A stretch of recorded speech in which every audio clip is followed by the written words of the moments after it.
Dominant Protector. Credit to the author. 721 hanggang 30. Ang mga pangalan po na nandito ay galing sa mga name generator. Kaya kung meron man pagkakatulad sa mga pangalan ng totoong tao o lugar, ito ay tunay na hindi sinasadya.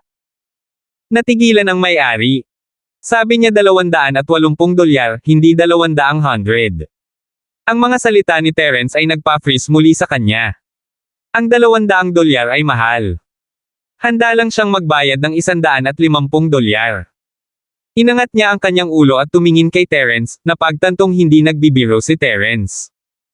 Bumilis ang tibok ng puso niya, alam ba ni Terence ang daan niya rito? Malinaw na hindi alam ng mga batang ito mula nang magsimula silang pumili ng hindi tinatanong ang presyo.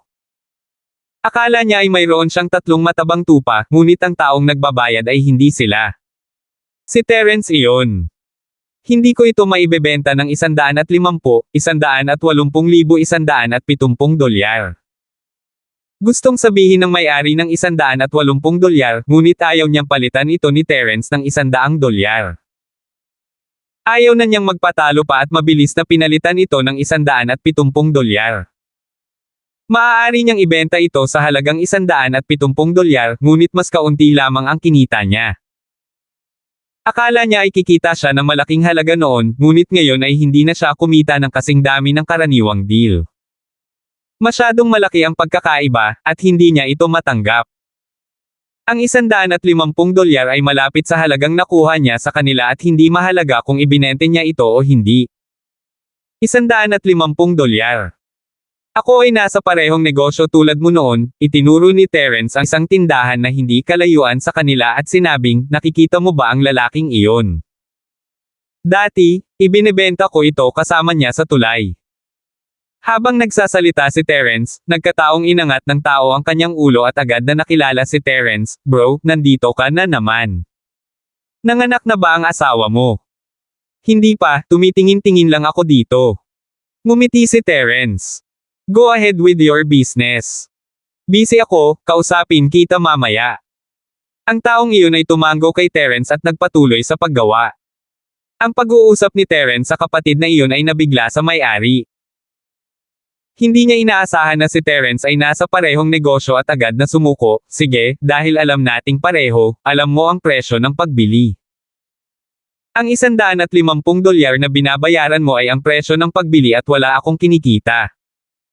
Paano kung magdagdag ng $10, $160? Sige, tumango si Terence at kinuha ang kanyang pitaka para magbayad. Biglang napagtanto ni na Cheryl at Yasi na nakakatuwang talunin ang presyo. Maliban sa pagtanggap ng mga diskwento mula sa paghawak ng mga VIP card sa mga shopping mall, hindi pa nila ito naranasan noon. Ginaya nila si Terence at mabilis na natutunan kung paano matalo ang presyo sa mga may-ari at nagsimulang dumaan sa mga stall. Kahit na hindi nila ito matalo hanggang sa pinakamababang presyo, sa sorpresa ni Terence, bumili sila ng maraming bagay sa murang halaga. Nag-enjoy sila sa saya pero bumili sila ng tambak na walang kwentang bagay. Bumili sila ng higit sa 10 hairpins at binigyan si Josephine ng ilan. Hindi ito gusto ni Josephine, ngunit tumango si Terence sa kanya, sinabi sa kanya na tanggapin. Gayunpaman, masama pa rin ang pakiramdam niya na kunin ito ng libre. Cheryl sis, ano yon? Mukhang masaya. Itinuro ni Yasi ang isang lugar na hindi kalayuan sa kanila. Tumingin si Cheryl at nakita ang isang pulutong ng mga tao na naghahadges ng maliliit na sandbag, sa tingin ko ito ay isang laro. Maghagis ka ng mga sandbag at kunin ang anumang maaari mong matamaan ng mga sandbag. Madalas nilang nakikita ang larong ito sa mga pelikula. Kadalasan, ang mga bagay ay inilalagay sa likod, kaya hindi sila madaling matamaan. Pwede ba tayong tumingin? Si Yasi ay interesado. Huwag kang mag-abala. Lahat sila ay kasinungalingan. Itinakda nila ang mga premyo na iyon sa likod. Ang aking nanay at ako ay nagpatakbo ng isang stall na tulad nito sa loob ng mahigit 1 taon, at walang sino man ang tumama sa malaking presyo sa likod. Makakakuha lamang sila ng maliliit na premyo na hindi gaanong halaga, sabi ni Josephine. Hindi kaya. Hindi ba dahil hindi sila sapat na sanay? Nakita ni Yasi na maraming tao ang naglalaro, at mukhang hindi ito masyadong mahirap. Hula ko lang. Baka malas lang sila, walang magawa si Josephine nang makitang tumanggi si Yasi na makinig sa kanya. Napakaswerte ko. Tingnan natin, hinawakan ni Yasi si Cheryl at tinungo ang stall. Hindi naman sila madalas pumupunta sa ganitong klaseng lugar, di ba? Niyugyug ni Josephine ang kanyang tulong nang walang magawa. Hindi pa nila iyon nilalaro noon pa, mamantong hininga si Terence, nakakaawa si Miss. Wala siyang kaibigan maliban kay Yasi. Nakatakda na ang routine nila sa buhay. Nakatakda ang mga lugar na pinupuntahan nila, at bihira silang sumubok ng mga bagong bagay. Kilala mo siya ng husto. Bahagyang hindi komportable si Josephine nang magsalita si Terence tungkol kay Cheryl. Well. Nagkibit balikat si Terence, hindi dapat may nararamdaman si Miss sa akin. Galit lang siya sa iyo dahil sa pride niya. Oh. Nagulat si Josephine dahil ito ang unang pagkakataon na direktang nagsalita si Terence tungkol sa problemang ito. Malalaman mo kapag gumugol ka ng sapat na oras sa kanila. Sumagot si Terence, si Miss ay isang medyo malungkot na tao. Bihira siyang tumanggap ng kahit sino sa kanyang buhay, at kapag ginawa niya ito, hindi niya gustong mawala sila ng madali. Kaibigan ko siya ngayon, sa tingin ko. Well, kahit na mas malapit kaysa sa ibang tao. Tumango si Josephine. Ang bawat isa ay may kanya-kanyang kahirapan. Kung talagang tulad ng sinabi ni Terence, si Cheryl ay nanirahan sa isang mayamang pamilya ngunit walang saya. Kung ang pagpapababa ng presyo ay masaya para sa kanila, madaling isipin kung gaano ka-boring ang kanilang buhay, hindi ba sila tulad ng mga mayayamang bata na ipinakita sa internet? Hindi ba sila maaaring sumama sa karera ng kotse, magpakita ng kanilang kayamanan, o baka gumawa ng isang bagay na mas kapanapanabik? Dapat nakikita mo ito, nagkibit balikat si Terence, hindi man lang sila mahilig magmaneho at hilingin sa akin na maging driver nila. Sa tingin mo ba gusto nila ang karera ng kotse? Kung tungkol sa pagpapakita ng kanilang kayamanan, sa tingin mo ba ay iba sila sa iyo? Umiling si Josephine dahil totoo nga. Nang hindi nalalaman, naging mas maganda ang kanyang impresyon kina Cheryl at Yasi. Huwag na natin itong pag-usapan ngayon. Tere at tingnan natin, itinuro ni Terence si Yasi, na nagsimula ng maglaro. Siyempre siya. $10 na ang nawala, bagamat ang sitwasyon ng pamilya ni Josephine ay nagbago ng husto pagkatapos mamagitan ni Terence, at hindi na sila ganoon kahirap, si Josephine ay hindi gustong mag-aksaya ng pera. Maingat niyang pinaplano ang mga gastos, at hindi siya gumastos ng kahit isang dagdag na yuan na hindi niya dapat. 10 sandbag para sa 10 yuan, natapos ito ni Yasi. Gayunpaman, wala siyang nakuha maliban sa isang penholder. Tumingin si Terence sa may hawak ng panulat. Ito ay hindi hihigit sa 3 yuan sa pakyawan, na nangangahulugan na si Yasi ay nawala ng 7 yuan. Siyempre, wala lang iyon sa kanya. Si Cheryl ay mas mabagal at naghagis lamang ng 3 ngunit nakakuha ng dekorasyong kadena para sa mga telepono. Halatang walang pakialam si Cheryl habang siya ay tumango, hinayaan si Yasi na ihagis sila. 722. Si Yasi ay patuloy na naghagis ng ilang sandbag, ngunit lahat sila ay hindi nakuha. Gayunpaman, ang huli ay tumama sa pinakamalaking big wolf na nakatayo sa huling hanay. Oo. Nakuha ko na. Ang premyo. Masayang sabi ni Yasi. Gayunpaman, sa kalagitnaan ng kanyang saya, napagtanto niya na ang laruan ay bahagyang umindayog ng hindi nahuhulog. Nakakahiya. Little girl, you almost got the biggest prize. This big wolf is a real one too, not fake. Naawa ang may-ari kay Yasi, masyadong malambot ang tama mo. Sa susunod na tamaan mo pa. Imposible. Malakas ako. Kaya kung pumatay ng piting, paanong hindi ako makakatama ng laruan? Biglang naalala ni Yasi ang sinabi ni Josephine at agad na pinandilatan ng may-ari, "Oy, may ginawa ka ba dito?" Excuse me. You can't assume that. I've had this business for a few years already, and I don't fake anything. May nakakuha ng malaking presyo last month. You can ask those who always come here. I had a SpongeBob toy here last month. This month is big wolf. Mabilis na nanlaban ang may-ari. Narinig ng mga nasa paligid nila ang sinabi ng may-ari at lahat ay tumango bilang pagsang-ayon. Si SpongeBob talaga dito last month. Kung walang nakakuha, bakit ngayon nawala? Kung gayon susubukan ko ulit. Si Yasi ay ayaw sumuko at gumastos ng isa pang 10 yuan sa 10 sandbag. Talagang may ginawa siya. Bulong ni Josephine kay Terence. Alam ko, masasabi ko. Pero bihira lang silang maglaro. Lagi silang nakakulong sa bahay ng walang saya, sagot ni Terence. Inihagis ni Yasi ang 4 o 5 at bagamat nataman niya ang isang larwang isda, hindi ito gaanong sulit dahil ito ay maliit. Sa ika-6 na hit, muli niyang nataman ang larwang Big Big Wolf. Gayunpaman, nanatili pa rin ang laruan sa lugar. Hindi inakala ng may-ari na si Yasi ay maswerteng nataman muli. Siya ay natigil sa isang mahirap na posisyon dahil hindi na niya magagamit muli ang parehong dahilan. Gayunpaman, ang may-ari ay may karanasan sa pagsasabi ng mga kasinungalingan. Nang hindi kumukurap, sinabi niya, hindi pa rin sapat ang lakas. Nakikita ko na ginamit mo ang lahat ng iyong lakas, ngunit sa palagay ko ay napakalayo nito para sa iyo. Iminumungkahi kong pumunta ka para sa mga laruan na may katamtamang laki. Kinagat ni Yasi ang kanyang mga ngipin sa galit. Lumingon siya kay Terence, "Shield bro, tulungan mo si Yasi. Gusto ko ang malaking lobo na iyon." Susubukan ko, tanong din ni Terence sa laruan at hindi tinanggihan ang kanyang kahilingan. Nais ng may-ari na mas maraming tao ang sumubok dahil maswerte si Yasi na nataman ito ng 2 beses sa isang hilera. Kung hindi pa rin niya ito nakuha sa pangatlong beses, siguradong may makikita sila dito. Mabilis siyang sumunod, oo, mas malakas ang isang batang lalaki. Isa lang ba ang meron ka? Kung makuha ko, paano ang iba? Naisip ni Terence na ang isang laruan ay hindi sapat para paghati-hatian ng 3. Gusto niya ng isa para sa bawat babae. We are a business. It would be rude for us only to have one prepared. Go for it. Akala ng may-ari ay nagsasalita lang si Terence. Marami na siyang nakitang katulad niya na may tiwala sa sarili. Ngunit sa huli, sino ang nakakuha?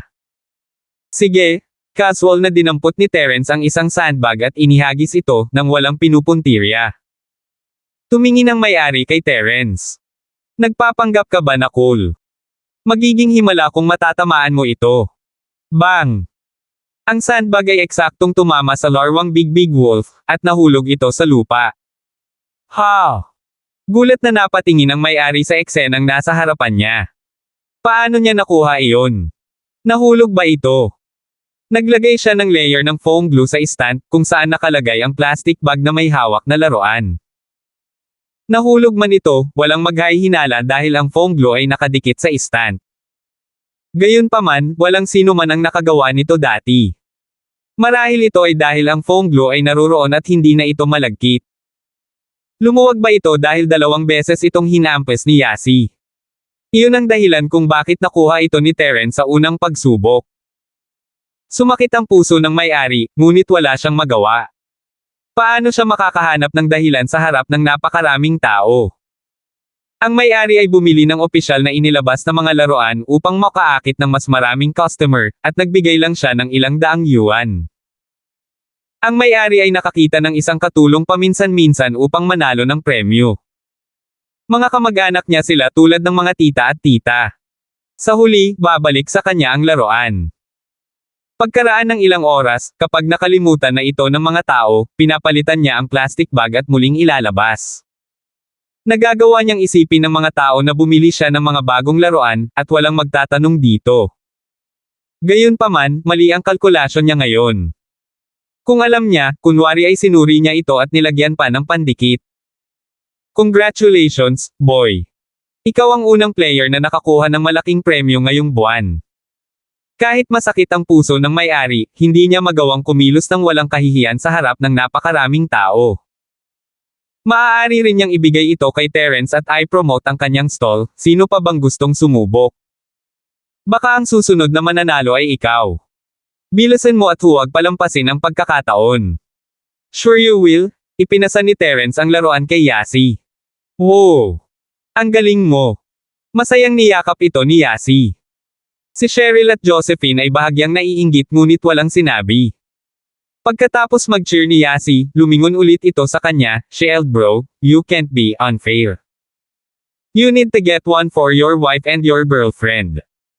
Plano ni Terence na magpatuloy, ngunit nag-alinlangan siya matapos marinig ang mga salita ni Yasi. Kung gagawin niya, hindi ba niya kikilalanin si Cheryl bilang kanyang asawa?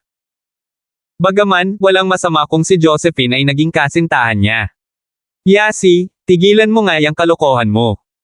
Sinipa ni Cheryl si Yasi at nagsalita, "Dapat kang kumuha ng isa para kay Josephine. Hindi ko kailangan. May natitira pang 2 sandbag, kukuha pa ako ng 2 presyo, isa para sa bawat isa sa inyo," ngumiti si Terence. 723. Ang may-ari ay nagpapalit ng bago sa stand nang marinig niya ang mga salita ni Terence, at gusto niyang tumawa. Hindi ba siya natatakot na mapahiya? Isa para sa bawat tao. Maswerte ka lang kanina. Tingnan natin kung paano mo ito matumbok sa stand na may foam glue. Siyempre, naisip lang niya iyon at tumahimik. Paglingon niya ay tuwang-tuwa ang mukha niya, "Haha, saka sana matupad ang wish mo." Narinig ng mga nakapaligid na tao ang mga salita ni Terence at nagsisiksikan sa kanilang paligid, gustong malaman kung nagyayabang si Terence o hindi. Kinuha ni Terence ang isa pang sandbag at tila basta-basta itong itinapon ng walang pagpuntirya o lakas. Nabigo ang karamihan, ngunit natuwa ang may-ari. Naisip nila na nakakuha na ng presyo si Terence at sumuko na sa iba. Pero may nangyaring hindi inaasahan. Bang! Tinamaan nito ang larwang pleasant goat na kakalagay lang doon ng may-ari. Hindi man lang umindayog ang laruan bago ito bumagsak sa sahig. Ha! Napaiyak sa kawalan ng pag-asa ang may-ari, ngunit agad itong natakpan ng hiyawan ng karamihan. Ang galing! Nakuha na naman niya. Owner, gusto ko rin maglaro. Bigyan mo ako ng 10 sandbag. Bigyan mo ako ng 20. Hindi ako naniniwala dito. Ako, ang pinakamaswerteng tao kailanman. Paano maswerte ang batang ito kaysa sa akin? Ipinasa ng may-ari ang laruan kay Terence na may masakit na puso ngunit nakahinga ng maluwag nang marinig niya ang mga paghahanap ng mga tao. Masaya siya na gumana ang promosyon. Nagdala ito sa kanya ng napakaraming customer. Ipinasa ni Terence ang laruan kay Cheryl.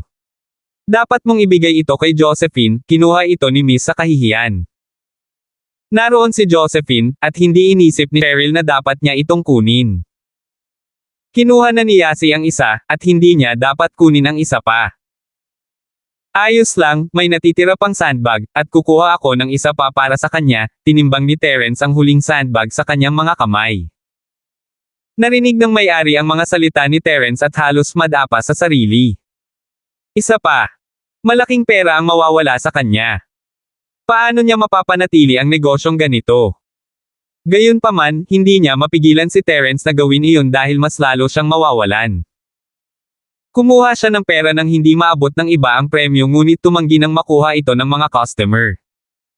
Iyon ay magmumukha siyang hindi makatwiran. Ang may-ari ay nakatayo doon, nagdarasal na sana ay hindi na ito makuha muli ni Terence. Kung mawawalan siya ng 3 sunod na laruan, mawawala ang lahat ng kinikita niya nitong mga nakaraang araw. Gayunpaman, hindi magbabago ang katotohanan dahil sa kanyang mga panalangin. Kung nangyari ito, siya ay naging isang milyonaryo na. Bang! Ang huling sandbag ay tumama sa pinakamalaking fox na laruan ng walang pag-aalinlangan. Halos atakihin sa puso ang may-ari at halos himetean. Gayunpaman, magiging biro siya kung gagawin niya talaga. Hindi niya sinasadyang ipasa ang laruan kay Terence at binati ito, galing. 3 sa magkasunod. Kaya. Sumagot si Terence at ipinasa ang laruan kay Josephine, para sa iyo ito. Kung ikukumpara sa dalawa, mas gusto ni Josephine ang fox. Nang makitang ipinasa ito ni Terence sa kanya, natuwa siya, salamat. Shield bro, ang galing mo. Can we get another 10? Nakita ni Yasi ang may-ari na pilit na ngumiti at tumawa ng masama. Sige, Yasi. Tingnan natin ang ibang mga bagay at bigyan ng iba ng pagkakataon, tumigil si Cheryl pagkatapos nilang makuha ang gusto nila. Mahirap para sa kanila na magpatakbo ng maliliit na negosyo tulad nito. Ang mga larwang ito na magkasama ay nagkakahalaga ng higit sa 1,000 at ang may-ari ay dapat na nawalan ng pag-asa ngayon. Gayunpaman, hindi sila bibigyan ni Cheryl ng anumang kompensasyon dahil ganoon ang operasyon ng negosyo. Nagkaroon ng mga pakinabang at pagkalugi. Hindi naman laging kumikita ang daddy niya. Hindi nagpatuloy si Terence at kinuha ang mga babae. Sa wakas ay nakahinga ng maluwag ang may-ari. Walang paraan na mapanatiling tuyo niya ang kanyang sapatos kapag nagsasalita sa tabi ng ilog. Ang kanyang foam glue ay hindi palaging kapaki-pakinabang. At least, mas marami siyang customer ngayon. Hindi naniniwala ang may-ari na may mga taong kasing lakas ni Terence sa karamihan. Ibabalik niya ang lahat. Gaya ng inaasahan, dumami ang sumama sa pila at natuwa ang may-ari. Sa isang iglap, ilang daan ang pumasok sa kanyang pitaka, ngunit mga maliliit na laruan lamang na humigit kumulang 10 o 20 yuan ang naipamigay. Hindi maitago ng may-ari ang kanyang saya. Gayunpaman, masyado pang maaga para maging masaya. Isa pang batang lalaki ang tumama sa presyo pagkaalis ni Terence. Gayunpaman, hindi ito bumagsak. Halatang hindi natutuwa ang bata, natamon ko rin. Bakit hindi nahulog? You hit it weakly. Tingnan mo kung gaano kalakas ang ibang bata. I'm weak. I'm a trainer at a gym. How could I be weaker than that boy? Nanlaki ang mga mata ng bata sa hindi makapaniwala, may ginawa ka ba dito? Anong magagawa ko? Nakatatlo lang ang batang iyon, nakita na ng lahat. Walang tiwala ang may-ari. Eksakto, bakit siya nakakuha ng 3? Alam ko kung bakit. Dahil hiniling mo siyang makipaglaro. Sinadya mong makita ito at maakit kami dito. Nagtanong ang bata. Imposible. Hindi ko nga sila kilala eh. Nabawi ng may-ari ang kanyang kumpiyansa dahil hindi niya talaga kilala si Terence at ang iba pa. Kung totoo yan, tingnan ko kung may mali sa larwang yan o wala. Halatang hindi naniniwala ang bata sa may-ari at itinulak siya palayo, naglakad patungo sa stand. Hindi ka pwedeng pumasok dyan. Tinangka ng may-ari na pigilan ang bata, ngunit paano siya mananalo laban sa isang gym trainer? Madaling itinulak ang bata sa gilid at hinawakan ang laruan. Gayunpaman, hindi ito gumalaw kahit 1 pulgada. Natigilan siya at mas hinaila pa ito. Gayunpaman, ang tanging nakita niya ay isang malaking halaga ng foam glue sa stand. Malamig na tumawa ang bata, great, kaya ganyan ka magsinungaling sa mga tao. Napakaraming pandikit sa stand. Sino kaya ang makakatama nito sa stand mula sa ganoon kalayuan? Hindi mo ba kami niloloko? Napatulala ang may-ari. Wala siyang paraan para itago ito matapos siyang malantad, at mabilis na nagpaliwanag, well. Naglagay din ako ng foam glue sa stand, pero nakuha ng taong iyon. 724. Sino ang pinagsisinungalingan mo? Hindi mo nilagyan ng pandikit noong naglalaro ang ibang bata. Natural na hindi naniniwala ang bata sa sinabi ng may-ari. Dahil marami na siyang nilagay na pandikit, paano naging kapanipaniwala ang kanyang mga salita? I really did. Nanlamig ang puso ng may-ari. Paano niya mapatakbo ang kanyang negosyo ngayong nalantad siya? Wala akong pakialam kung lagyan mo ng glue o hindi, bilasan mo at bigyan mo ako ng refund. Gumastos na ako ng $30 dito. Ibalik mo sa akin. Nainip ang bata at tumanggi na makinig sa paliwanag ng may-ari. Okay, I'll give you a refund right now. Gusto ng may-ari na ayusin ito ng tahimik sa pagitan nila, ngunit hindi niya magawang kalabanan ang isang gym trainer. Kami rin. Bilasan mo. Naglaro ako dito kahapon. At ako, naglaro ako dito noong nakaraang araw. Narito ako kalahating taon na ang nakalipas, bigyan mo rin ako ng refund. Nawala ng malay ang may-ari sa nakitang nasa harapan niya. Ang kanyang kahon ng pera ay nawala ng laman sa 1 segundo at ang mga hindi nakakuha ng pera ay ipinaglaban ang kanyang mga laruan. Sa isang iglap, walang laman ang stall. Nang magising ang may-ari, napagtanto niyang wala na siyang natitira. Pero sino ang masisisi niya? Siya ay hindi tapat sa kanyang negosyo. Hindi alam ni Terence na napakalungkot ng may-ari pagkatapos niyang umalis. Pero kahit alam niya, hindi siya tutulong dahil wala naman itong kinalaman sa kanya. Sa ngayon, si Terence ay nasa harap ng fried mushroom stall kasama sina Miss at Yasi. Ito ay hindi malusog, hindi mo ito dapat kainin. Nakita ni Josephine na si Cheryl at Yasi ay labis na nasasabik na kumain at pinaalalahanan sila, maaari mo itong gawin sa bahay kung gusto mong kainin ito. Totoo. Shield bro, marunong ka bang magprito ng kabute? Isinaalang-alang ni Yasi ang opsyon dahil masyadong malinis ang mga stall. Sino ang nakakaalam kung naghugas sila ng silid at gumamit ng langis na itinapon mula sa malalaking kusina? Sa tingin ko, tiningnan ni Terence ang proseso at natutunan ito. Then you can make it for us in the future. Hindi tayo lalabas para kumain. Natuwa si Yasi dahil makakain na siya ng masasarap na mushroom sa bahay. Nasapo ni Josephine ang kanyang noo sa pagkadismaya. Pinuproblema lang niya si Terence. Wala na si Yasi sa mood na punuin ang sarili ng mga kabute dahil alam niyang magagawa ito ni Terence sa bahay. Pagkatapos nilang kumain, iminungkahi ni Terence na ibalik niya si Josephine sa ospital. Si Terence at Josephine ay walang magawa kasama ang dalawa pa rito, at sila ay naipit sa isang awkward na sitwasyon. Si Josephine ay may katulad na iniisip at agad na sumang-ayon. Sina Cheryl at Yasi ay sumunod kay Terence anuman ang kanyang desisyon. Naging isang kasiya siyang araw iyon para sa kanila, at ayaw nilang magpatuloy sa pamimili. May pasok sila bukas, at hindi sila magising sa oras kung mapuyat sila ng huli. Umalis sina Julian at Amara sa kwarto ni Jerwin at napasimangot siya, kakaiba ang kilos ng kaibigan mo. Sa tingin ko may mali. Matagal ko na siyang hindi na-contact. Kung hi ako bumalik para sa negosyo, hindi ako makikipag-ugnayan sa kanya, umiling si Julian, pero mabilis na umunlad ang house-an, at sila ang naging pinuno ng nagbibigay ng maliliit na bahay. Sumulong sila sa kinaroroonan nila ngayon mula sa mga hindi tapat na gawi. Aalagaan natin sila sooner or later. Sagot ni Amara. Haha. May time ba kayong mag-dinner together? Tanong ni Yasi pagkalabas nila ng ospital. Hindi. Masyadong maraming kaso ang kailangan kong asikasuhin. Ayokong mag-aksaya ng oras, agad na tinanggihan ni Amara ang alok, kailangan ko ring magpalit ng uniforme. Masyadong magulo. Sa katunayan, may negosyo akong dapat pag-usapan sa iyo, kumpiyansa si Julian. Pumunta siya sa Songshan para sa isang lihim na misyon, ngunit dahil ang isa sa segment ay nangangailangan sa kanya na makipagtulungan sa pulisya, kinailangan ni Julian na makipag-ugnayan kay Amara pagkatapos makakuha ng pahintulot mula sa kanyang amo.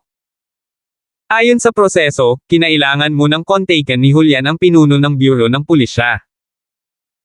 Gayunpaman, dahil nakausap niya si Harold, at si Amara ang pinuno ng pangkat ng pagsisiyasat ng kaso ng kriminal na nag-aalaga dito, sapat na itong dahilan para pag-usapan ito sa kanya.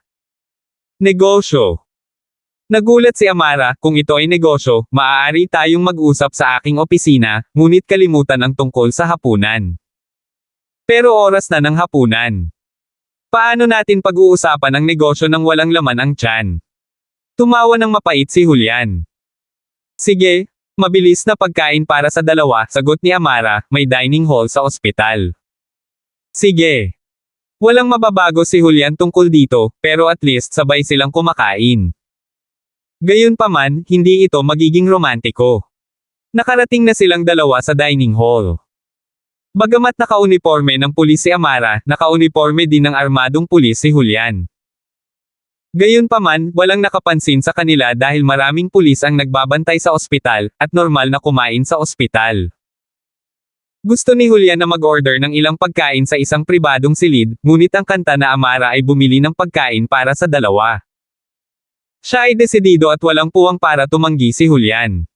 Ano ang gusto mong pag-usapan? Nakahanap ng bakanting sulok si Amara at naglagay ng pagkain sa mesa bago tumingin kay Julian, kung pinag-uusapan mo ang negosyo sa akin, dapat kausapin mo muna ang boss ko. Nakausap ko na siyang Huayon, hindi siya binigyan ni Julian ng pagkakataon na tanggihan siya. Okay. Teniente Colton, paano kami makakasama sa iyo? Tumango si Amara at nagtanong. Pakiramdam ni Julian ay walang magawa sa saloobin ni Amara. Bakit hindi niya magawang makipag-usap sa kanya bilang isang kaibigan? Nakakita kami ng isang artifact smuggling company nang magpatrol kami sa frontier at makipagbarilan. Ang ulo ay ang kilalang magnanakaw sa black market, maikling paliwanag ni Julian. Hindi ba dapat nagtatrabaho ka sa lokal na pulisya at departamento ng artifact, hindi sa Songshan Police? Natural na narinig ni Amara ang mga kriminal noon. Sila ay isang gang ng mga sikat na Tomb Raiders, ang ulo sa likod nito ay isang lalaki at babae. Sila ang naging mag-asawang magnanakaw. Sa katunayan, matagal nang lumabas ang wanted order para sa kanila, ngunit walang nakakaalam kung sino talaga sila dahil nakamaskara sila sa lahat ng oras. Sa teoryang oo, ngunit nakakita kami ng isang work notebook sa kanila, hininaan ni Julian ang kanyang boses, mayroon itong talaan ng kanilang susunod na plano ng aksyon. 725. Kumain ka muna, pagkatapos ay makipag-usap sa aking opisina, tumango si Amara at pinutol ang mga salita ni Julian. Bagamat nasa sulok sila at walang nakapansin sa kanila, ayaw pag-usapan ni Amara ang tungkol sa trabaho sa publiko dahil sa kanyang propesyonal na karera. Tumango din si Julian at mabilis na nilamon ang pagkain sa harapan niya. Hindi nagsalita si Amara habang kumakain, at may gustong pag-usapan si Julian maliban sa pagkain. Ikaw. Kilala mo si Terence. Ano ang ibig mong sabihin? Kumunat ang noo ni Amara. Mukhang pamilyar ka sa kanya. Mataas ba ang ranggo niya? Pagsisiyasat ni Julian. Mas mataas kaysa sa iyo, walang awang sagot ni Amara. Oo naman. Natural na sumagot si Julian. Hindi nakaimik si Amara. Akala niya ay ayaw tanggapin ni Julian, ngunit sinabi niyang siyempre. Umiling si Amara. Masyado siyang mahina. Hinding-hindi siya magpapakatatag sa kanyang pagkatao. Gayunpaman, hindi alam ni Amara ang dahilan sa likod nito.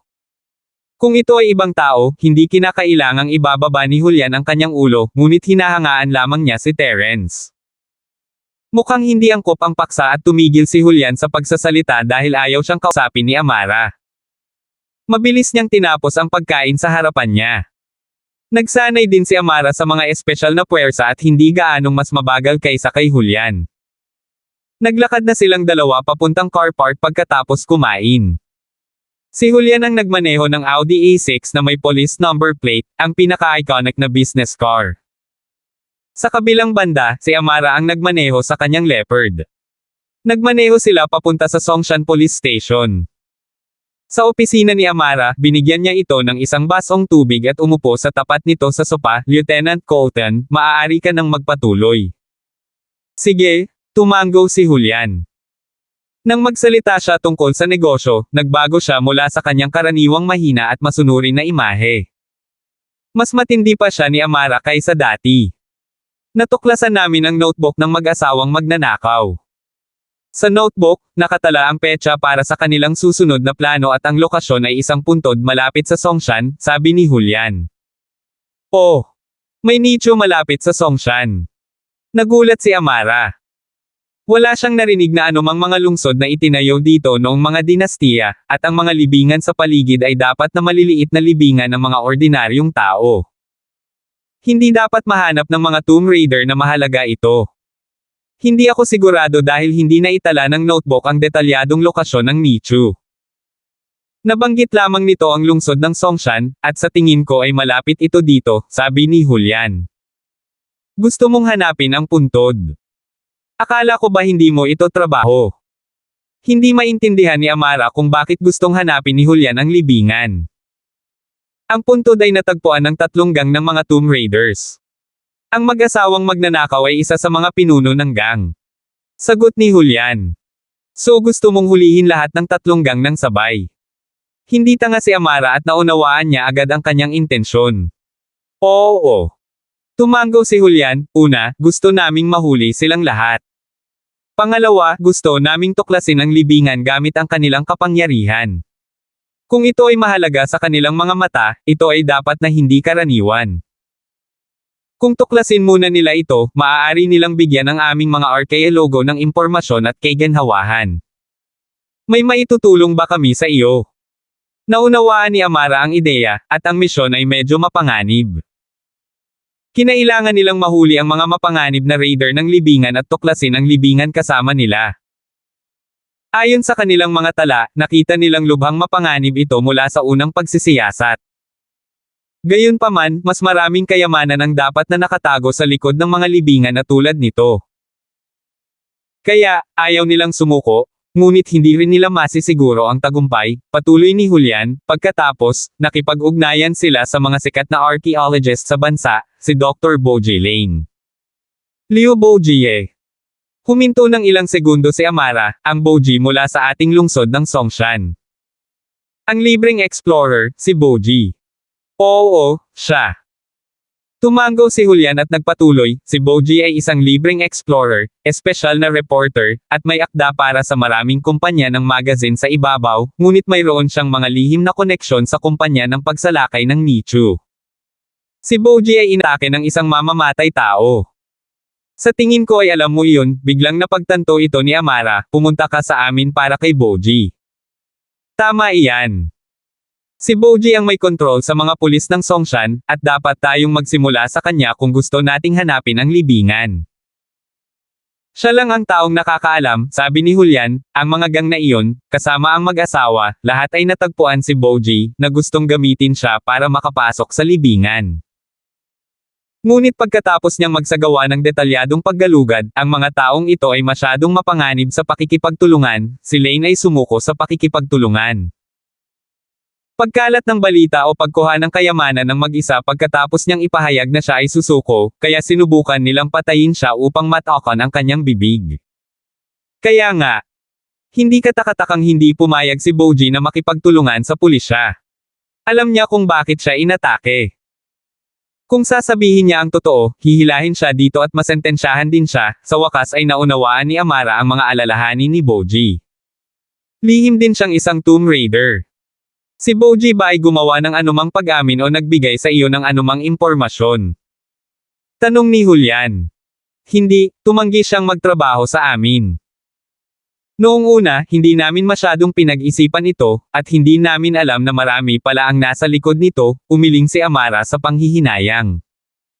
Kung nalaman niya ito ng mas maaga, iniingatan niya sana si Boji kahit anong mangyari. Kumusta ang kalagayan niya ngayon? Narinig ko kay Yang Hua iyon na medyo masama ang pakiramdam niya. Napabuntong hininga si Julian. Ang lahat ng mga pahiwatig ay nakatuon kay Boji. Kung may nangyari sa kanya, paano nila makikita ang libingan na may napakaraming bundok at anyong tubig sa paligid ng lungsod ng Songshan? Wala pa rin siyang malay at umaasa siya sa respirator para mabuhay. Biglang naalala ni Amara si Terence mula nang pumayag siyang gamutin si Boji. Anong nangyari doon? Nakalimutan na ba niya? Baka nakalimutan niya. Naabala si Amara sa kaso ng kumpanya ng trafficking sa bato at pansamantalang isinantabi ang kaso ni Boji. Hindi niya tinanong si Terence tungkol dito, at kumilos si Terence na parang hindi siya pumayag dito. Alam ni Amara na sa personalidad ni Terence, imposibleng umasa na siya muna ang makikipag-ugnayan dito. Kailangan niyang himukin siya na gawin ito. 726. Kung ganoon, mas komplikado ang sitwasyon. Kumunat ang noo ni Julian, ano ang sabi ng doktor? Walang magagawa ang doktor. Umiling si Amara. Si Julian ay hindi tanga, at tila may naiintindihan siya sa kanyang mga salita. Bagamat walang magawa ang doktor, sa tono ng boses niya, may ibang makakapagpagaling kay Boji. Amara, may ibang paraan pa ba? Tawagin mo akong Amara o Officer Song, hindi nasisiyahan si Amara sa paraan ng pagtawag nito sa kanya. Sige, Amara, may ibang paraan pa ba? Wala akong magagawa, ngunit may magagawa. Sumasakit ang ulo ni Amara sa pag-iisip kay Terence. Kailangan ba niyang magmakaawa kay Terence para kay Julian? Mabuti kung ito ay para sa kanyang sariling kapakanan, ngunit ito ay para kay Julian. Ayaw niyang magkaroon ng maraming pabor kay Terence. Hindi magandang magpanggap na walang utak sa lahat ng oras. Paano kung magkasakit si Terence dito? Gayunpaman, hindi ito maaaring pabayaan ni Amara dahil ito ay negosyo. Pagkatapos ng lahat, ang mga armadong pulis at mga pulis ng Songshan ay kailangang magtulungan, at siya ay kasangkot din dito. Nang hindi isinasaalang-alang ang kanyang pribadong relasyon kay Julian, ito ay magiging isang mahusay na tagumpay din para sa kanya. Bagamat ito ay pagtutulungan ng magkakasama, walang sino man ang makakaila sa kanilang kontribusyon. Masyado bang gulo? Maingat na tanong ni Julian. Hindi naman masyado.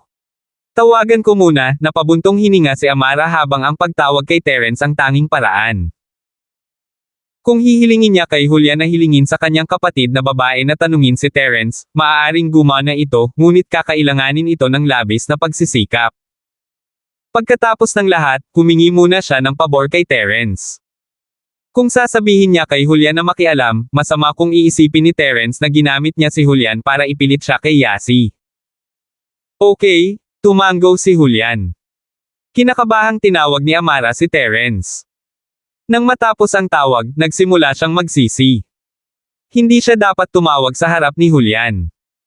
Hindi ba kailangan niyang magpakyut kung hindi pumayag si Terence? Ano ang mangyayari kung marinig ito ni Julian? Siya ay palaging isang matigas na babae at hindi kailanman gumawa ng isang bagay na tulad nito bago. Kung marinig ito ng iba, mawawala ang lahat ng kanyang dignidad. Gayunpaman, sinagot ni Terence ang tawag bago niya ito mapag-isipang mabuti. Si Terence ay papunta na sa pagmamaneho kay Josephine pabalik sa ospital. Hello. It's Amara. Pumayag kang tingnan si Boji last time, gagawin mo ba? Maingat na tanong ni Amara. Sino si Boji?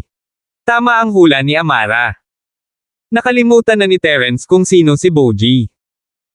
Hindi na ito binanggit ni Amara mula noon, at hindi na nag-abala si Terence na itago ito sa kanyang isip. Ang lalaking inatake ng isang mamamatay tao sa ospital. Paliwanag ni Amara. Ang taong iyon. Ang kanyang sitwasyon ay komplikado. Iwanan mo muna ito. Abala ako ngayon, ibinaba ni Terence ang tawag at ipinarada ang sasakyan sa ospital, at nagpaalam kay Josephine. Hindi sigurado si Terence na may iligtas niya si Boji dahil nasaktan siya ng husto. Ngunit pagkatapos ni Trixie at Cheryl, pati na rin sa pagpapagaling ng sarili niyang mga sugat, napagtanto niya na mabilis niyang mapapagaling ang mga sugat niya at ng iba gamit ang kanyang panloob na enerhiya. Malubha ang mga sugat ni Boji, at tiyak na uubusin nito ang malaking halaga ng kanyang enerhiya. Walang punto para sa kanya na bumaba ng antas para sa kanya. Bagamat maaari siyang gumaling sa loob ng isang gabi, bakit siya mag-aaksaya ng labis na pagsisikap upang iligtas ang isang estranghero? Nadismaya si Amara nang binabaan siya ni Terence. Gayunpaman, naisip niya na may pag-asa pa para kay Boji dahil hindi sinabi ni Terence na hindi niya ito may iligtas. Saglit na nag-alinlangan si Amara at muling tumawag. Hindi naisip ni Julian na hindi nararapat na tumawag muli dahil lahat na may kakayahan na lalaki ay may ugali. Hindi sapat ang isang tawag para humingi ng pabor sa kanya. Hindi inaasahan ni Terence na tatawag muli si Amara pagkatapos niyang pabolaikin si Josephine. Hindi na umupo si Terence sa kotse at sinagot ang tawag sa labas, ano pa? Tulungan mo ako. Biglang naalala ni Amara na nasa tabi niya si Julian. Nagmamadali siya. Gayunpaman, napagtanto niya na magagamit niya ang oras na ito para sumuko si Julian sa kanya. Iyon ay magiging isang malaking problema na malulutas. Kapag naisip niya ito, hindi na siya nakaramdam ng pagkabalisa. Kailangan ni Miss Brainless ang tulong mo. Iligtas mo ba siya? Gagantay ako sa paggawa ng masarap na pagkain para sa iyo. Nanlaki ang mata ni Julian sa gulat. Ito ba talaga ang Amara? Maling tao ba ang tinitignan niya? Kailan pa naging ganito si Amara? Kung hindi lang siya nakaupo sa harap niya, akalain niyang nagpapakyut ang isang babae sa boyfriend niya. Paano ito posible? Pinunasan ni Julian ang kanyang mga mata sa hindi makapaniwala. Si Amara ay palaging isang matigas na babae.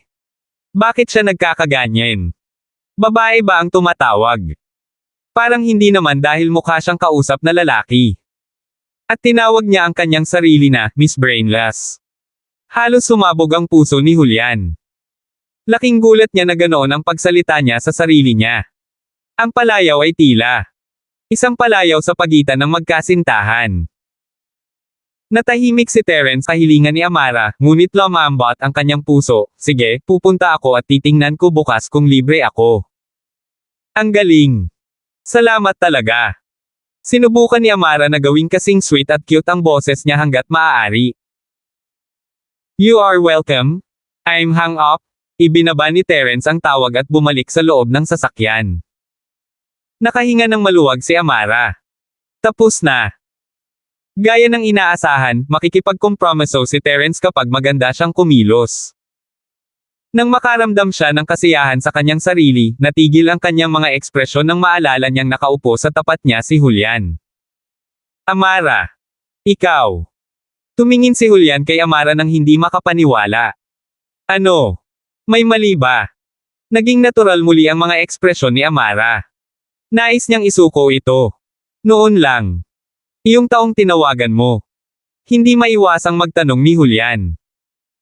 Privacy ko ito, walang pakialam na sagot ni Amara, wala itong kinalaman sa kaso, hindi ba? Siyempre. Mapait na ngumiti si Julian at tumingin sa ibaba. May boyfriend na si Amara. Bukas, darating ang kaibigan ko at ibabalik si Boji. Tanungin si Boji kung mayroon ka pang mga katanungan, sabi ni Amara, makikibahagi ako sa operasyon kapag nangyari ito. 727. Kung wala nang iba, pwede ka bang umalis? Tanong ni Amara. Tapos na tayo sa public business, but can I ask you something more private? Si Julian ay ayaw sumuko. Ano ito? Alam ni Amara kung ano ang itatanong niya, maaari kang magtanong, ngunit maaari kong piliin na huwag sagutin ito. Yung tinawagan mo kanina, boyfriend mo ba yon? Nagpa siya si Julian na magtanong ng malinaw. Hindi pa, pero hinahabol ko siya, sagot ni Amara pagkatapos ng ilang sandali ng pag-iisip. Ikaw. Hinahabol mo siya. Nanlaki ang mata ni Julian. Bakit? Lihim na tumawa si Amara, susuko ka na ba sa pagkakataong ito? Hindi, nakita ko lang nakakaiba. Umiling si Julian, hindi ka kadalasang ganyan. Doktor siya. Uri nang. Sinabi ni Amara ang totoo. Si Terence ay hindi isang kumpletong profesional na doktor. Uri nang. Hindi naintindihan ni Julian ang ibig niyang sabihin, hindi ba't nanumpa ka na makakahanap ka ng mas malakas kaysa sa iyo? Paano magiging mas malakas ang isang doktor? Tumanggi si Julian na tanggapin ito. Nagsinungaling ba si Amara sa kanya? She said she'll find someone strong, bakit gusto niya ng doktor bilang boyfriend niya ngayon? Mas malakas siya sa akin. Sinong nagsabing hindi malakas ang isang doktor? Sumimangot si Amara, in the first place mali ang logic mo. Hindi siya profesional na doktor, baguhan siya sa ilang sitwasyon. Ganun ba? Tumawa ng mapait si Julian, kaya wala na akong pagkakataon. Hindi ka nagkaroon ng pagkakataon, walang awang sagot ni Amara. Una, hindi ko gusto ang ugali mo at pangalawa, nasa huling yugto na ako ng golden class. Kaya mo bang malampasan iyon? Late stage ng golden class. Huminga ng malalim si Julian. Ilang araw na ba? Ilang araw na ang nakalipas, natigil si Amara habang kakapasok pa lang niya sa huling yugto, ngunit ngayon ay nalagpasan niya iyon. Bihirang makita ang ganitong bilis ng paglaki sa mga bahay. Hindi ka naniniwala? Tanong ni Amara. Sa isang iglap, pinagsama niya ang lahat ng kanyang purong enerhiya at nabigla si Julian sa aura. Gaya ng inaasahan sa huling yugto sa gold class. Ako. Napabuntong hininga si Julian, ngunit mas malakas pa sa iyo ang kaibigan mo. He helped me with the breakthrough. Namula si Amara sa pag-iisip ng nangyari sa basement. Nalampasan niya ito sa isang nakakahiyang sitwasyon. Ngunit makatuwirang sabihin na tinulungan siya ni Terence habang pinagpapantasyahan niya si Terence noong panahong iyon. Mukhang wala akong kalaban-laban sa kanya. Sumuko si Julian, alright, don't tell me na matanda na siya. May kaedad pa ba na mas malakas sa iyo? Hindi ka papayag si Lolo Song na makahanap ng asawang may malaking pagkakaiba sa edad, di ba? Iyon lang ang pag-asa ni Julian. Hindi, mahinang sagot ni Amara, makikita mo siya sa ospital bukas kung gusto mong malaman kung sino siya. Sinadya ni Amara na itago ang pangalan ni Terence habang iniisip niyang mas mabuting maging misteryoso. Sige. Napabuntong hininga si Julian sa pagkabigo. Hawak ni Mrs. Duran ang account record ng kanyang bank card at hindi mapigil ang mapangiti. Hindi pa siya nakakita ng ganoon kalaking pera sa buong buhay niya. 3 milyon. Isang buong 3 milyon. Dagdag pa sa 500,000 dolyar mula noon, mayroon siyang 3.25 milyon. Ngayon lang ba siya naging milyonaryo? Matandang dolyar, tingnan mo ito. May 5 zero ba ito? 35 sa harap at 7 digit sa kabuuan. Tanong ni Mrs. Duran kay Josiah habang hawak-hawak niya ang account record sa kanyang mga kamay. Ito ay 500,000 dolyar. Nagpakita ka sa akin ng higit sa 10 beses, mas kalmado si Josiah. Napakaraming nangyari kamakailan at simula nang dumating si Terence, bumuti ang kalagayan ng kanilang pamilya. Hindi mo nabali ang iyong binti para sa wala. Biro ni Mrs. Tang. Magandang biro, kinukutya ni Josiah ang kanyang sarili, ang aking binti ay walang halaga kahit 1 sentimo sa kanilang paningin. Nabalian na ako noon at nanatili sa kama sa loob ng napakaraming taon.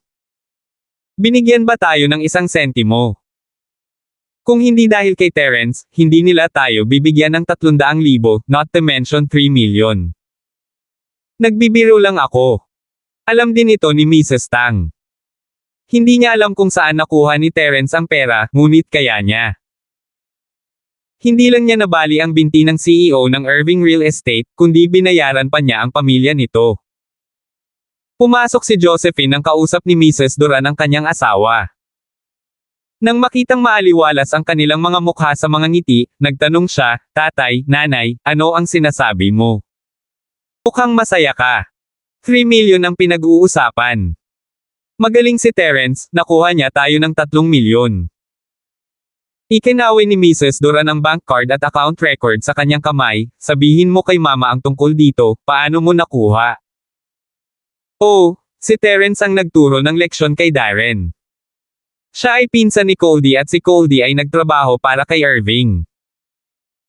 Pagkatapos ay dumating si Coldy na humingi ng pabor kaya't si Terence ay humingi ng 3 milyong bayad sa pagpapagamot para kay tatay. Maikling ikinwento ni Josephine ang nangyari at pinabayaan ang mga detalye dahil ayaw niyang mag-alala ang kanyang ina para sa kanya. Ha! Nanlaki ang mga mata ni na Mrs. Duran at Josiah sa gulat. Paano ito gumana ng ganoon? Binugbog niya ang pinsan ni Coldy pero binigyan siya ni Coldy ng 3 milyon. Hindi ba masyadong dominante si Terence? Gayunpaman, kung mas dominante si Terence, mas masaya si Mrs. Tang. Hindi sila mabubuli sa hinaharap kung mahawakan lang si Terence. Kaya't sinabi niya, naisip ko na maaari kaming pumili ng isang bahay sa isang hindi komportable na lokasyon at pumunta dito, ngunit ngayon ay mayroon kaming pera, mayroon kaming sapat na upang mabili ang anumang gusto namin. Kung gayon, dapat tayong bumili ng mas maganda. Alam ni Josephine na maibibigay ni Terence ang parehong halaga sa kanyang pamilya. Maaari niyang hilingin kay Coldy ang 3 milyon, ngunit nagpasya siyang gawing dahilan ang mga gastusin sa pagpapagamot ng kanyang ama. Ito rin ang dahilan kung bakit hindi maitang ni Josephine ang pera dahil dapat bayaran ni Coldy ang kanyang ama. Kung wala roon si Terence, marahil ay hindi makabawi kahit 1 sentimo ang kanyang pamilya. 728. Yun, ano sa tingin mo ang isang tinggian na bahay? Kung ang kapitbahayan ay sapat na malaki, maaari tayong magbukas ng isang barbecue shop at ito ay sapat na upang pakainin ang ating sarili, tanong ni Mrs. Sa tingin ko, gagana iyon. Dapat kang magbukas ng negosyo kung wala kayong gagawin ni tatay, tumango si Josephine. Sa 3 milyon sa bangko, makakakuha tayo ng 100,000 dolyar na interes pagkatapos itabi ito doon sa loob ng 1 taon. Ano ang maaari mong gawin para kumita ng malaki? Pinag-isipan itong mabuti ni Josiah at naisip na mas mabuting itabi ito sa bangko. Makakamit sila ng walang pagkatalo. Totoo yan. Nag-alinlangan si Mrs. Duran at hindi alam ang gagawin, yun, may dahilan ang tatay mo. Malaking interest ang makukuha natin sa pag-iipon nito sa bangko. I don't know much about it, tanungin ba natin si Terence bukas? Let's see what he says. Hindi pa siya nakakita ng ganito kalaking pera noon at hindi niya alam kung paano pamahalaan ang pananalapi. Ayaw niyang magbigay ng anumang payo nang walang kaalaman tungkol dito. Kinaumagahan, nagising si Terence sa tawag ni Amara. Tumingin siya sa phone at alas 5:30 pa lang. Nagalit si Terence. Naglilinang siya sa loob ng jade pendant at pinutol siya nito. Ano bang problema mo, tumatawag ka ng madaling araw? Sumigaw si Terence sa pamamagitan ng telepono. Ako. Nadama ni Amara na mali. Alas 5:30 na at hindi pa maaga para sa mga nag-practice ng martial arts. Napakahalaga ng paggising ng maaga para sa pagsasanay. Palaging ginagawa ito ni Amara sa nakalipas na 20 taon, hindi ba kailangan mong gumising ng maaga para magsanay ng martial arts? Sanayin mo ang kapatid mo, malungkot na sagot ni Terence, huwag mong ikumpara ang sitwasyon mo sa akin. Lagi akong nagigising kung kailan ko gusto. Interesado ka sa kapatid ko. Natigilan si Amara. Paano ako magiging interesado sa kanya kung hindi ko pa siya nakikita noon? Natahimik si Terence sa loika ni Amara, may kailangan ka bang sabihin o wala? Oo. Pumayag kang tingnan si Boji, hindi ba? Maingat na tanong ni Amara, handa na ako. Hintayin mo ako sa ospital, humikab si Terence at bumangon nang maalala ang tinanong ni Amara kahapon, pupunta ako kaagad. Okay. Hindi ka pa nag-almusal ha? Si Miss Brainless ba ang magpapagawa sa'yo? Natakot si Amara na hindi subukan ni Terence ang kanyang makakaya at sabihin sa kanya na hindi niya ito mapagaling kahit na kaya niya. Sinubukan niya ang lahat para mapasaya siya. Gumawa ka, sagot ni Terence at ibinaba ang tawag. Nakasanayan na niyang pinasaya siya ni Amara.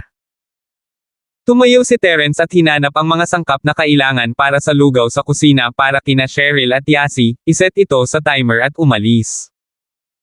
Pumayag din si Terence na bumili ng bahay kasama ang pamilya ni Josephine. Nais niyang malutas ang problema ni Boji sa lalong madaling panahon kaya hindi na siya naghintay ng lugaw na maluto sa bahay. Nagmaneho siya ng van papunta sa People's First Hospital at tinawagan si Amara. Nandito ka. Nagulat si Amara. Hindi niya akalain na darating si Terence ng ganoon kabilis. Mukhang hindi siya binaygo ni Terence. Dumating din si Julian sa ospital ng madaling araw. Hindi siya makatulog ng maayos dahil nalungkot siya matapos marinig na nakahanap si Amara ng taong gusto niya. Alam niyang wala na siyang pag-asa, at handa siyang makita kung gaano kahusay ang lalaking minahal ni Amara. Siyempre, hawak niya ang awtoridad na hamanin siya. Kung nalampasan niya siya isang araw. Nasa car park ako, nasaan ka? Tanong ni Terence. Nasa ikatlong ang patient department ako, room 2119 sa ICU sa itaas na palapag, sagot ni Amara. Sige, pupunta ako ngayon, bumaba si Terence sa kotse at tumungo sa destinasyon. Nang marinig ni Julia na malapit nang dumating ang lalaki, hindi niya maiwasang kabahan, Amara, nandito siya. Malapit na, tumanggo si Amara. Lubhang hindi siya nasisiyahan sa kaba ni Julian. Bakit hindi siya maging mas lalaki? Kahit na mas makapangyarihan si Terence kaysa sa kanya, hindi na kailangang mabalisa, di ba? Tumanggo si Julian at pakiramdam niya ay nabigo siya. Hinabol niya si Amara sa loob ng maraming taon at nauwi sa pagkatalo. Maling estilo ang pinili niya noong una. Siya ay dating mayaman at makapangyarihang young master, ngunit hindi kailanman tinitingala ni Amara ang ganoong uri. Nang gusto niyang lampasan ang lakas ni Amara, huli na ang lahat. Kung hindi dahil sa patnubay ng isang mahusay na guro, hindi man lang siya makakalusot sa gintong yugto sa kanyang buhay. Bagamat nabigo siya, hindi ito pinagsisihan ni Julian. Kung hindi dahil sa mga salita ni Amara, hindi niya pipiliin ang daan na pinagpasyahan niya ngayon. Kahit na hindi siya ang pinakamakapangyarihan sa mga anak ng mga bahay, hindi rin mahina ang paglalagay sa unang yugto ng Golden Class. Hindi man lang nadismaya ang lolo niya sa kanya.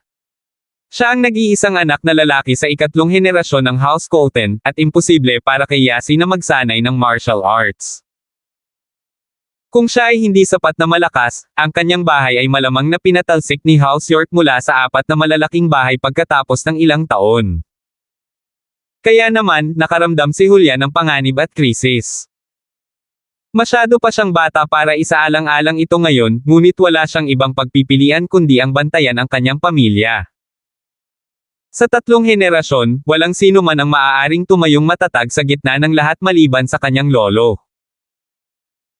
Ang kanyang lolo ay nagsanay ng martial arts, na nakatuon sa mga kasanayan sa pakikipaglaban, at ito ay iba sa mga nagsasanay ng espiritual na lakas. Habang mas matanda siya, nagiging dalisay ang kanyang panloob na enerhiya. Gayunpaman, kung ang kanyang katawan ay hindi nasa mabuting kalagayan, hindi niya magagawang makipagsabayan sa kanyang kakayahan sa pakikipaglaban. Ngayon na ang katawan ng kanyang lolo ay wala sa pinakamagandang kondisyon, kahit na siya ay nasa kanyang tuktok sa gitnang yugto ng mystic class, sino ang nakakaalam kung nasaan siya? Si Hugong Gao mula sa House Wu ay tumatalon-talon, na nagpahayag na gusto niyang hamanin ang lolo ni Julian. Sa totoo lang, gusto lang niyang usisin si House Colton para makita kung ano ang kanilang mga limitasyon at kung gaano karaming lakas ang natitira sa kanila.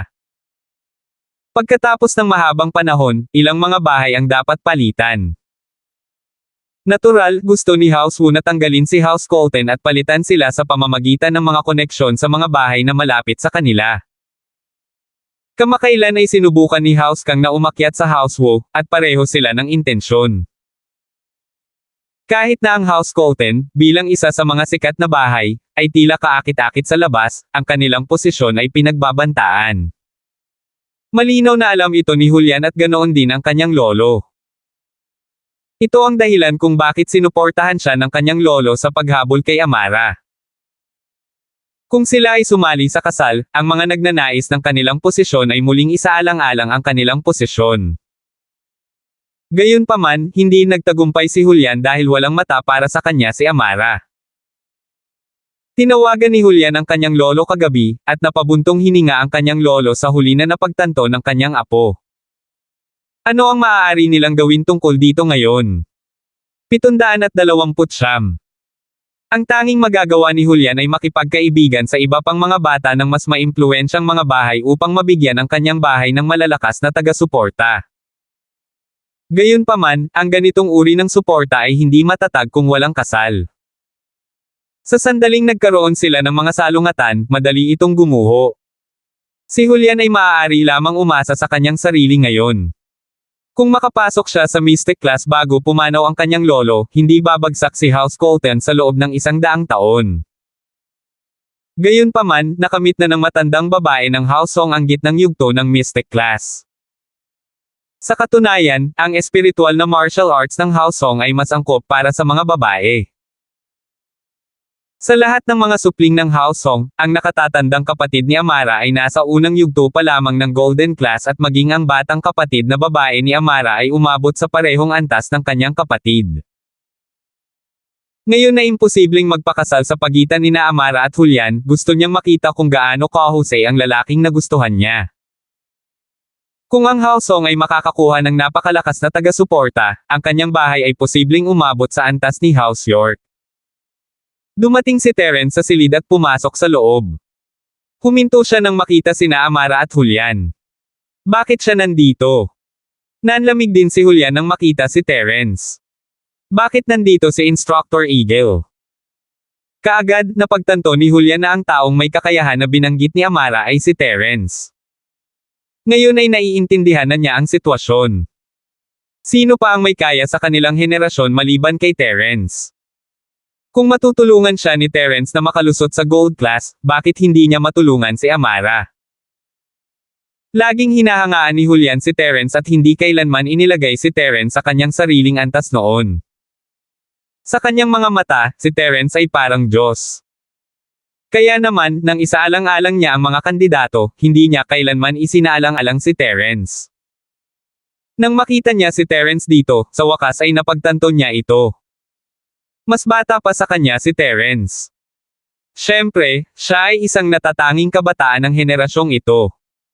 Hindi alam ni Terence kung ano ang sinabi ng batang babaeng Song kay Julian, at hindi siya nakaramdam ng awkward. Tumango ito sa kanya, Julian bro, nandito ka rin. Isang mapait na ngiti ang ibinalik ni Julian, isa rin ako sa mga namamahala sa kaso, kaya nandito ako. Hindi sinabi ni Julian kay Terence na narito siya para makita kung sino ang nagustuhan ni Amara dahil hindi na kailangang tumingin pa. Gusto niyang hamanin ang lalaking nagpakita, ngunit imposibleng malampasan si Terence kahit binigyan pa nila siya ng isa pang daang taon. Kung talagang nanliligaw si Amara kay Terence, maaaring maganda ito para sa Houseong dahil ang kanyang bahay ay magtataas. Walang nakakaalam kung ano ang kayang gawin ni Terence kaysa kay Julian, at naniniwala siya na hinabol ni Amara si Terence dahil din doon. Kung hindi, hinding-hindi siya magpapakababa sa harap ng lalaking hindi kasing kakayahan niya. Nagluto pa siya para sa kanya, at ang malumanay niyang boses ay nabigla kay Julian. Sa kanyang mga mata, si Terence lamang ang karapat-dapat para sa kanya. Gayunpaman, biglang may naalala si Julian. Hindi ba't malapit din ang kapatid niya kay Terence? At sinabing gusto niyang maging asawa niya. Anong nangyari? Bagamat hindi naniwala si Julian sa mga salita ng kanyang kapatid na babae dahil halos hindi nagsasalita ng totoo si Yasi, walang nakakaalam kung seryoso siya o hindi mula pagkabata. Tahimik na nag-isip si Julian. Si Amara ba ang katunggali ng kanyang kapatid na babae? Gayunpaman, mabilis na umiling si Julian. Year 12 pa lang ang ate niya. Hindi ba masyado pang maaga para pag-isipan ito? Hindi ka pa nag-aalmusal ha? Naglabas si Amara ng isang thermal container at ipinasa ito kay Terence, ginawa ko ito para sa iyo. Gusto mo bang magkaroon ngayon? Tumango si Terence, inilagay ito sa mesa at binuksan ito.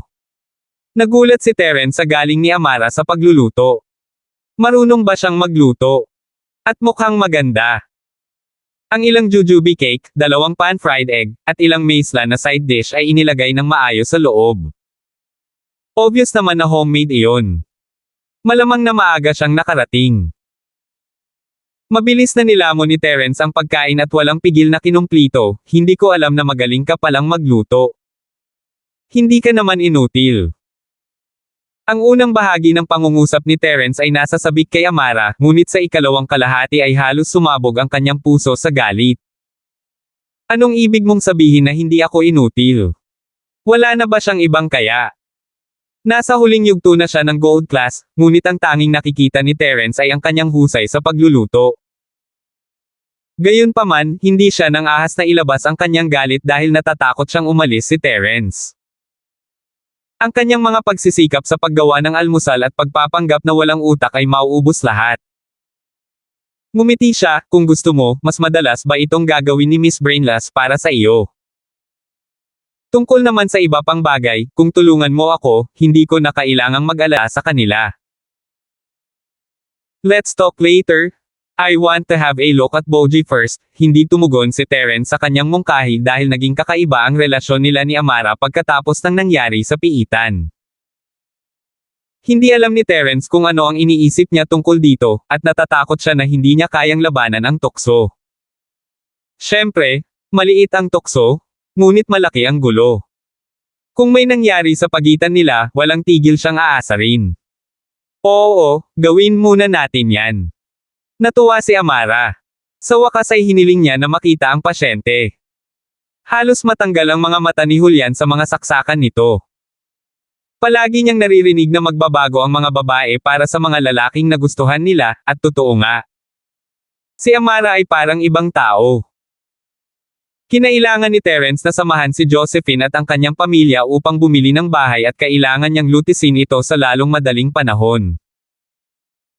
Sinundan ni Amara at Julian si Terence sa ICU at tahimik na pinanood si Terence na sinusuri ang mga sugat ni Boji. Nakita na ni Terence ang mga sugat ni Boji noon at ito ay malubha. Hindi siya sigurado kung kaya niya itong gamutin, at hindi siya sigurado sa paggamit ng mahimalang enerhiya sa loob niya. Hindi siya handang gamitin ang kanyang lakas para iligtas ang isang estranghero. 730. Kung hindi ito lagyan ng sugar coat ni Amara, walang pakialam si Terence kung mabubuhay pa si Boji o hindi. Muli niyang sinuri ang kalagayan ni Boji. Siya ay katulad ng dati, hindi bumuti o lumala. Ngunit ito ay isang himala na pinamamahalaan niyang mapanatili ang kanyang kasalukuyang kondisyon gamit ang isang respirator. Inutusan ni Terence ang dalawa, magpaalis ng damit niya. Kailangan ko siyang bigyan ng acupuncture. Gagawin ko, hindi ibinigay ni Julian ang trabaho sa iba. Si Amara ay isang babae, at hindi nararapat para sa kanya na gawin ito. Maluwag ang uniforme ng pasyente ni Boji, at madali itong hinubad ni Julian. Tumango si Terence at sinenyasan siyang lumayo. Naglabas siya ng bagong box ng silver needles na binili kagabi. Ang huling kahon na mayroon siya ay ginamit kay Darren at gusto niya itong ibalik dahil ito ay mahal. Mabilis niyang tinusok ang maraming karayom kay Boji. Hindi naisip ni Terence na ganap na gamutin si Boji ngunit nagpa siya na ayusin ang mga sugat ni Boji gamit ang kanyang panloob na enerhiya.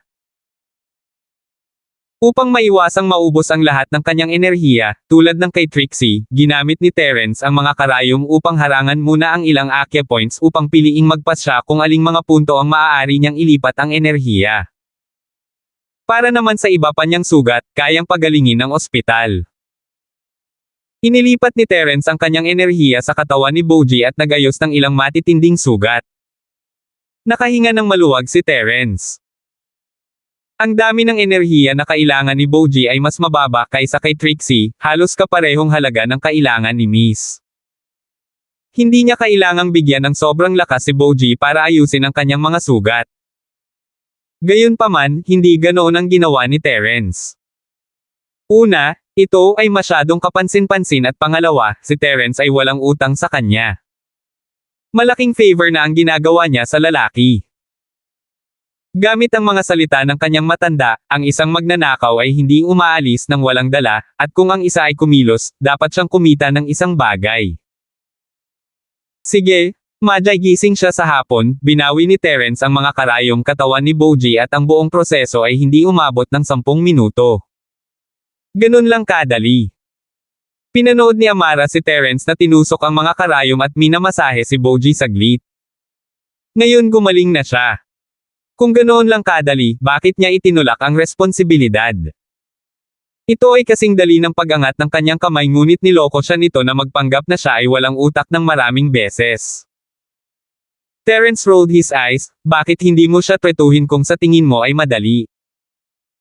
Sa tingin mo, gaano karaming enerhiya ang nawala sa paglipat ko sa kanya? Kung bibigyan kita ng ganoong halaga, baka mag-level up ka ulit. Gusto lang siyang kutsain ni Terence dahil sa hindi niya paggamit ng kanyang utak, ngunit sumama ang pakiramdam ni Amara matapos marinig na gumamit si Terence ng purong enerhiya para gamutin si Boji. Hindi ba masyadong maluho iyon? Bakit niya ito ginamit sa ibang tao? Narinig ni Amara na ang dalisay na enerhiya na nilinang ng sarili ay makakatulong sa iyo, ngunit hindi pa niya narinig na ang dalisay na enerhiya mula sa iba ay mayroon ding parehong epekto. Hindi banggitin na ang paggamit ng purong enerhiya mula sa kanyang sariling pamilya ay limitado. Dapat siya ang magiging asawa niya. Katulad ng kanyang lolo't lola, ang kanyang lolo ay nasa unang yugto pa lamang ng gold class at kung hindi dahil sa kanyang lola, paano kaya siya makakarating sa huling yugto ng gold class? Gayunpaman, ibinigay ni Terence ang kanyang purong enerhiya sa isang ganap na estranghero, isang ordinaryong tao din. Ito ay mapangahas. At the same time, naawa siya sa energy na iyon. Gaano kaganda kung siya ang kumuha nito sa halip? Baka mag-level up na naman siya. Paumanhin, mali si Miss Brainless. Hinawakan ni Amara ang mga kamay ni Terence na may pamumula sa mukha. Goodman, maaari mo bang subukang bigyan ako ng mas maraming enerhiya sa susunod? Pag-uusapan natin ito kapag may oras ako, pagkukulang ni Terence, aalis ako kung wala ng iba. Hinihintay ako ni Josephine na bumili ng bahay kasama ang kanyang pamilya. Narinig ni Amara ang kawalang ingat sa kanyang boses, ngunit hindi siya nasaraan ng loob. Hindi ka panipaniwala kung pumayag siyang bigyan pa siya. Josephine. Natigilan si Julian sa pangalan. Pangalan ng babae. Ano ang relasyon niya kay Terence? Mukhang sikat si Terence sa mga babae, at maraming kalaban si Amara. Pagkaalis ni Terence, bumalik sa normal at malamig na ekspresyon si Amara, na para bang hindi siya ang nagpapakyot. Napabuntong hininga si Julian. Paanong mabilis magbago ang isang tao? Mukhang marami kang kalaban.